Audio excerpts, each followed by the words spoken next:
Welcome to the Redefine Podcast. All right, welcome back to the show. Thanks for tuning in. Today, we're going to talk about showing up as your authentic self, both online with the content that you create and publish, but also offline with your day-to-day interactions, your day-to-day lives. In the last episode, we talked about how we often compare ourselves to the content that we consume and how we need to realize that that content is only a small fraction of the bigger picture, right? That there's a real human being that has challenges, that has foibles, that has flaws behind that content, right? Behind that lens that you're not necessarily seeing because, again, content is heavily curated. And so that leads to the conversation of, well, how do we show up, right? How do we show up and be authentic while also presenting our best foot forward? And so that's what we're going to really dive into today. Let's first talk about the offline stuff, right? The day-to-day interactions and the day-to-day lives. Yes, of course, I want you and encourage you to be true to yourself, to be real, to be authentic. But that doesn't mean excusing away your foibles. That doesn't mean excusing away your flaws and excusing away the mistakes that you've made. Especially when those mistakes have led to hurting other people. I've heard this a lot in the past, and I still continue to hear this today, where people make the excuses. Well, I'm just being real, right? I'm just being honest. I'm being brutally honest. That's just who I am. I get that. I understand that, but that doesn't excuse you from hurting people, right? Right. That doesn't give you a pass to be ugly or to be mean.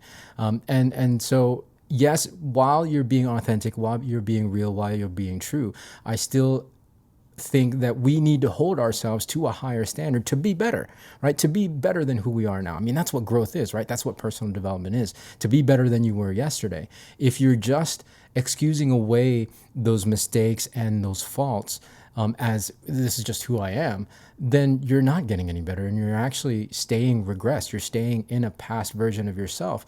And if that's okay with you, that's fine. That's your life.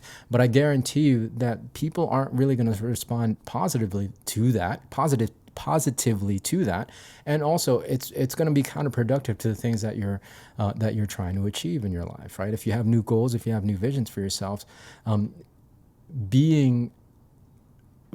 just allowing yourself to be flawed and to have these mistakes and to be like, that's just who I am. I'm not going to change for anybody. You're going to relegate yourself to continuing to get the same results that you've always gotten because you've refused to change. That's all that is, right? When you're saying, okay, I'm just being real, that's just who I am. I'm just being brutally honest, right? Whatever the situation. When you're saying that, it comes from a place of not wanting to change who you are. And if you don't change who you are, then you're never going to get new results. I mean, that's just simple logic. So yes, be authentic, be true to yourself, be real, but also hold yourself to a higher standard, right? If you have flaws, if you've seen that you've upset somebody, or if you've been in conflict with other people, yes, admit to those faults, but also hold yourself to a higher standard to do better in the future. Not just to say, well, that's just who I am, right? And leave it at that. We should always strive to be better and to continue and improve upon the things that we've made mistakes on in the past. I mean, that's the only way we grow. Now, when it comes to content, depending on, I mean, again, this is largely, not largely, but completely your choice. I mean, show up how you want to show up. But when it comes to showing only the very narrow, curated, kind of perfect scenery and perfect life, that, for me personally, has a limited kind of lifespan when it comes to content. Yes, I follow people who show these types of things, travelers, exotic locations, fancy resorts and hotels. I love that stuff because I love to travel, and I was an extensive traveler until actually the COVID, right? Pre-COVID, I traveled all over the world.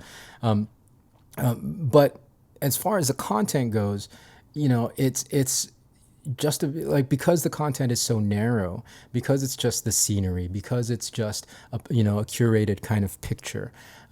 I don't find it interesting for very long because I can get that anywhere, right? It's not unique to the individual's journey. And so I end up unfollowing those kinds of accounts shortly after I've started following. Again, yes, I'll follow them because I like it for a little while, but then it's like, okay, what else is there? What else is there in the narrative?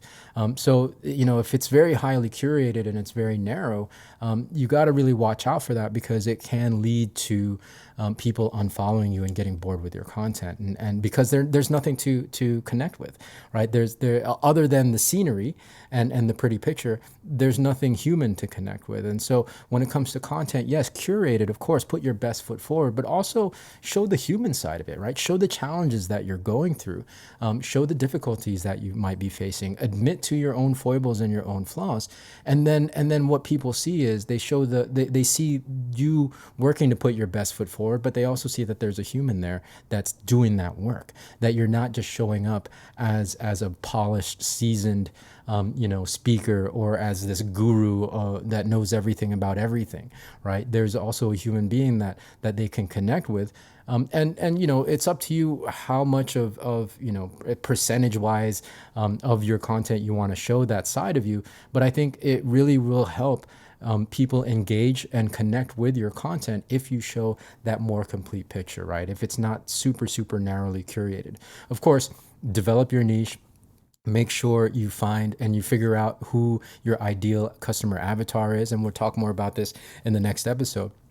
And create content that's compelling for that avatar. But also, I encourage you to add a human layer, to add that human side to your content, because again, people connect with that more than just the pretty picture, than just the nice scenery. All right. So show up authentically, show up true to you, but also show the human side, right? Show the stuff that you may be reluctant to show. Show that human side of you, and you'll see that people will really resonate with that much more than just the pretty picture. All right, so that's going to do it for today's episode. Next episode, again, we're going to talk about the content itself. We're going to get really into kind of mechanics. I'm going to talk about the structure that I'm putting together right now for my social media marketing. I'm really, really excited to share all of that with you. So make sure you stay tuned. If you're not already following the show, hit that plus sign on whatever podcast app you happen to be listening on. Of course, if you're watching this on the YouTube, hit me with a thumbs up as well as a subscribe. And if you're not already a part of the of our online community, go to facebook.com/groups/redefine community, where you can get this content and so much more. All right, so that's going to do it for today. So until the next episode, be well, be safe. We'll see you in the next episode.